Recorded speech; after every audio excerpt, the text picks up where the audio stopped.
We're always looking for big life lessons in complicated places. But what if the best advice is hiding in plain sight, in a simple kid's story?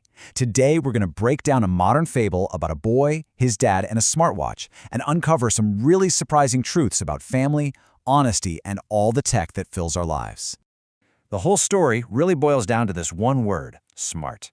We hear it all the time, right? A smartphone, a smart home, a smart car. But this story makes you wonder, what does being smart actually mean? The story literally kicks off with this very question. How does a watch become smart? But as we're about to find out, the real question isn't about technology or code. It's about us. It's about how we can make smarter choices, especially when we want something so badly we can't think straight. So we're going to break this story down into 6 parts. We'll start with a simple want, watch a secret plan just completely unravel, and then, boom, a conclusion that totally flips the script on the entire story. Let's dive in. All right, so our story kicks off in a place that's probably pretty familiar to a lot of us, with a brand new gadget. A small, shiny box shows up, and with it comes this little emotional spark that's about to set this whole thing in motion. So Papa gets this new smartwatch from work, and it's got all the bells and whistles. It counts his steps, he can answer calls with it. But then he throws in this little joke, a little catch. He tells his kids it's for smart people only. And with that one little comment, the watch goes from just being a cool gadget to being this must-have thing. And this is where you really see the 2 different vibes, right? On one side, you've got Papa, who's just so excited about his new toy. But on the other side, his son, Gatu, is feeling that powerful sting of being left out. And he hits his dad with that line every parent has heard, "But all my friends have one." And right there, a very bad idea starts to take root. And that feeling, that deep wanting something, well, that leads us right to the story's first big turning point. Gatu decides he's not just going to sit around and wait. Nope, he's going to take matters into his own hands. And for that, he needs a plan. And listen to how he justifies it in his head. He tells himself, Papa has lots of watches, but I don't have a single one. It's classic kid logic, isn't it?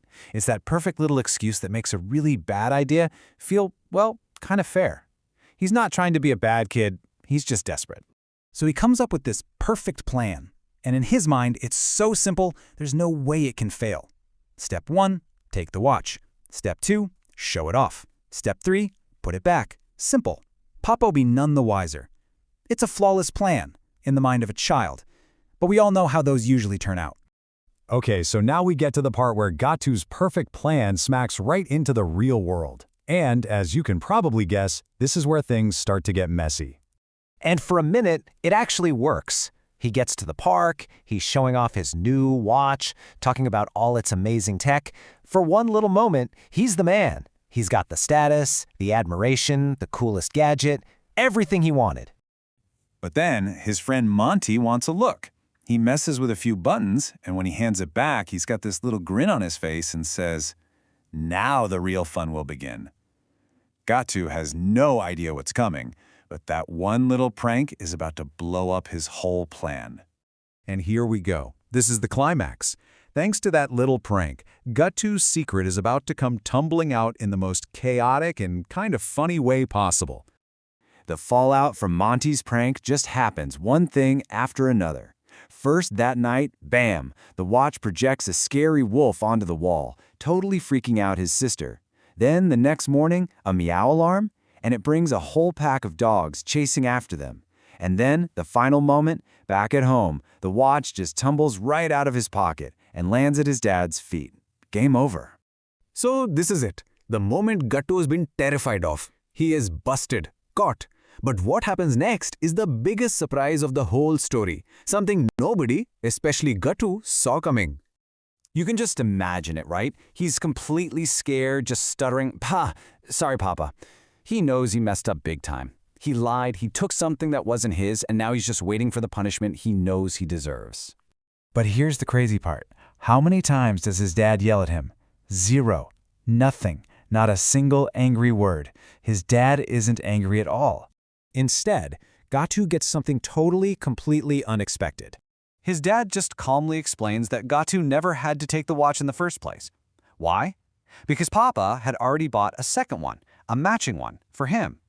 He wanted them to wear them together. The only reason Gatu didn't have it yet was because his dad's watch had gone missing. The only thing that was stopping Gatu from getting his own watch was the secret he was trying to keep. Wow. So, after a twist like that, what are we supposed to take away from all this? What's the real lesson here? I mean, when you really get down to it, the lessons are pretty huge. Gatu learned that, hey, if he'd just been honest, he would have gotten what he wanted way sooner than by sneaking around. We see how wanting what someone else has can make you do dumb things, but talking openly builds trust. And maybe the biggest one of all, the story shows that sometimes understanding from a parent can teach a way better lesson than anger ever could. And that kind of leaves us with one last really important question for all of us. This whole thing was about a smartwatch, but it could have been a phone, a tablet, anything. In our world today, which is just overflowing with cool new tech, how do we actually teach our kids these really timeless lessons about honesty and patience and trust? That's the real challenge, isn't it? Something to think about. Thanks for digging into this one with me.